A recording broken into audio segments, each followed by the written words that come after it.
So then we've got creating the content, which we talked about, creating high quality stuff. Now we want to make sure that we syndicate it. So again, I love coming back to this idea of who is your target market and where are they? It's important to think about who it is you're trying to share your message with, because if they're not on LinkedIn, you might not need a LinkedIn profile to start syndicating content out there. If they're not on Pinterest, you might not need a Pinterest account.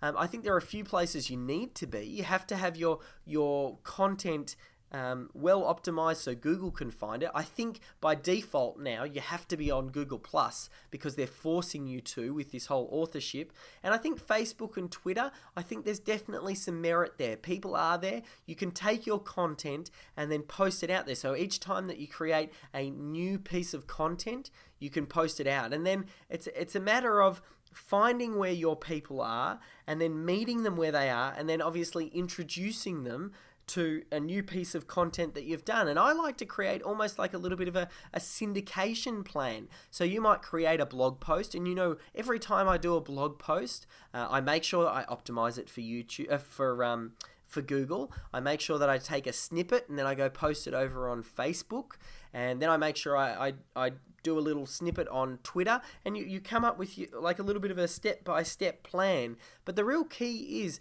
just think about what each platform is there for and how people use it. Facebook is about community and engaging. So you want to be asking questions and getting people involved. You don't always just want to be posting, oh, here's my latest post, come back to myblog.com.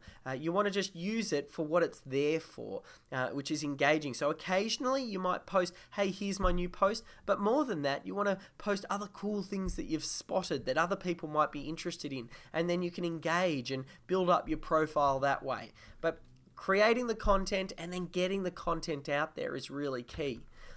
My tip, and I know you're probably a blogger, and a lot of people, they do that, they love writing. I did want to let you know though, the online space is obviously getting more competitive. A lot of people are coming online. So what I like to do is spot the low-hanging fruit. Where can you get quick wins? Where can you be a big fish in a little pond? Because SEO is so competitive now, and Google, there is so many things going on, there are a few opportunities that have kind of risen to the top that are quick wins.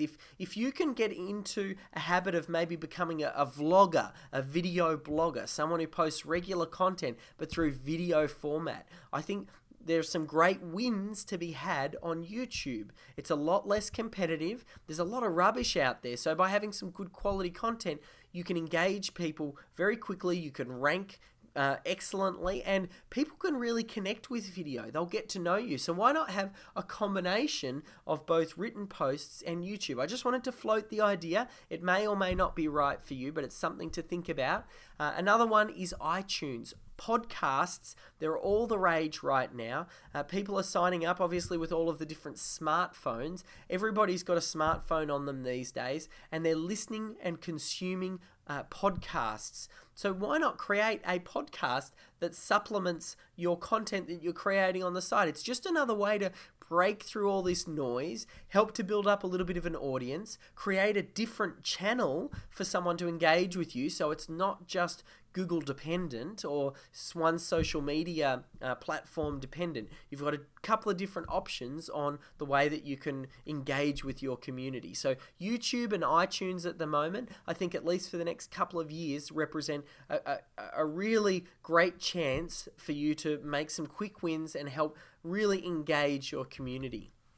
No matter what piece of content you create though, it's always good to always SEO all that content. So whether it's YouTube, iTunes, or you're posting things on some of those social media accounts, make sure that you choose your keywords and then put the keyword once in the relevant places, in titles and in descriptions, because that really tells Google, hey, this page or this piece of content or this blog post is about this keyword, and you're telling Google you want to be associated with that, and as your popularity starts to rise, it'll drag up those posts and you'll start to improve in the search engines.